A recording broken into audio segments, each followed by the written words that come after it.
All right, kiddos. So yesterday we learned how to ask questions while we were reading a book, but good readers do a lot of other strategies too so that they can understand what they're reading.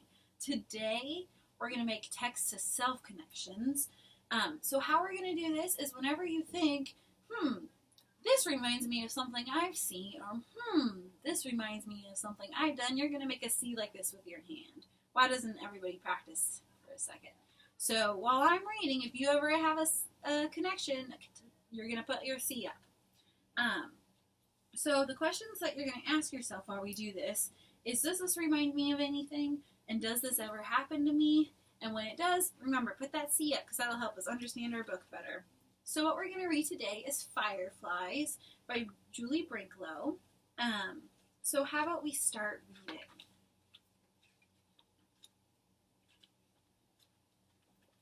One summer evening, I looked up from dinner through the open window to the backyard. It was growing dark. My treehouse was a black shape in the tree, and I wouldn't go up there now. But something flickered there. A moment. I looked, and it was gone. It flickered again over near the fence. Fireflies! Don't let your dinner get cold, said Mama. I forked the meat and corn and potatoes into my mouth. Please, may I go out? The fireflies. Mama smiled, and Daddy nodded. Go ahead, they said. I ran from the table down to the cellar to find a jar. I knew where to look behind the stairs. I have a connection, so see, I'm going to make a C here. These jars in the cellar, do you guys see all the picture that we just read? Reminds me of the jars in my grandma's cellar. So when we were little, we used to run downstairs and get jars to help her make jam.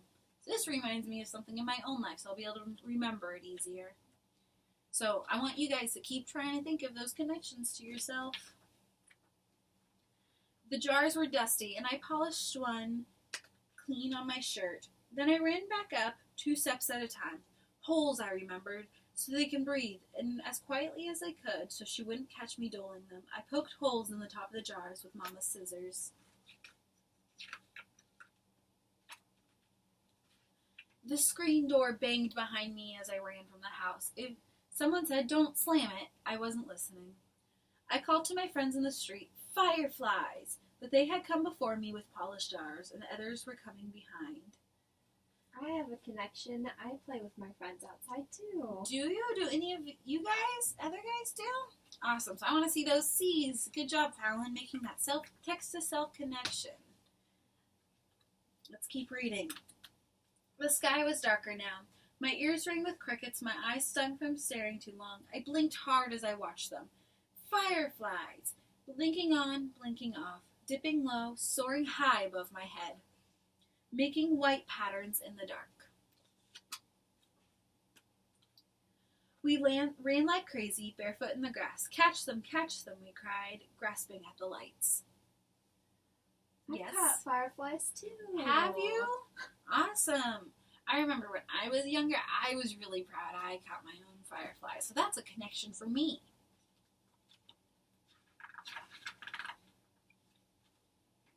Suddenly a voice called out above the others. I caught one, and it was my own.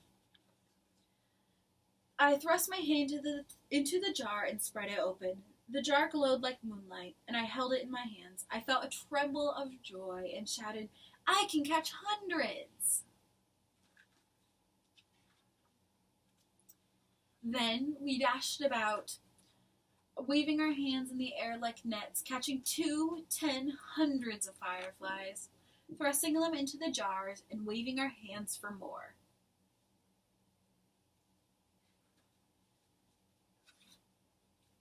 Then someone called from my house, It's time to come in now.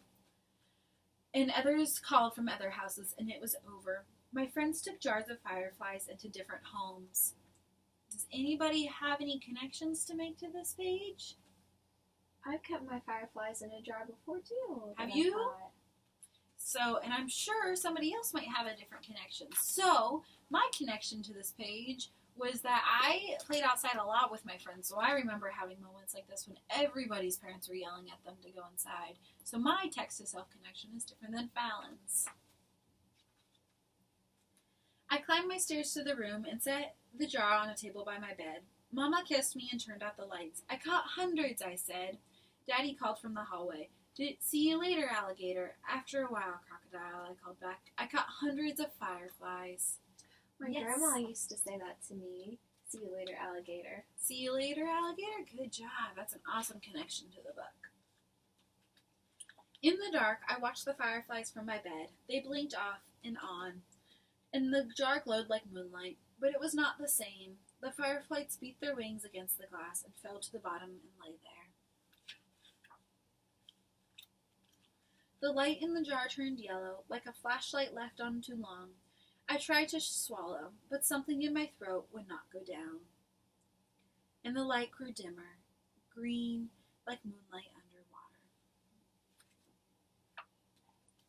I shut my eyes tight, and I pulled the pillow over my head.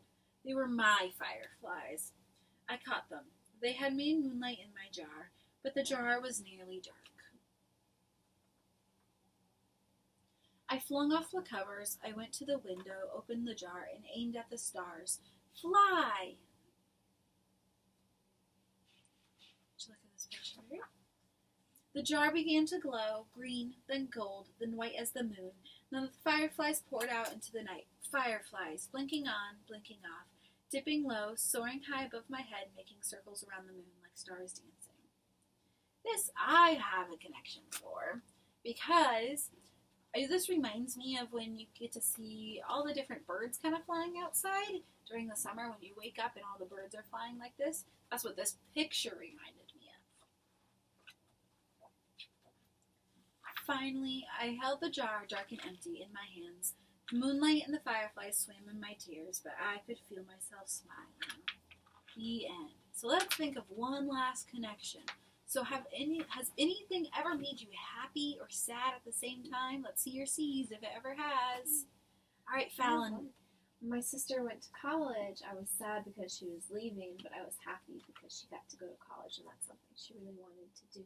Yeah, so sometimes you have to let go of things, and it's really sad for you, but you know it's best for that person. That's an awesome text-to-cell connection. All right, good job, guys. So today we learned to make connections to ourselves while reading a book.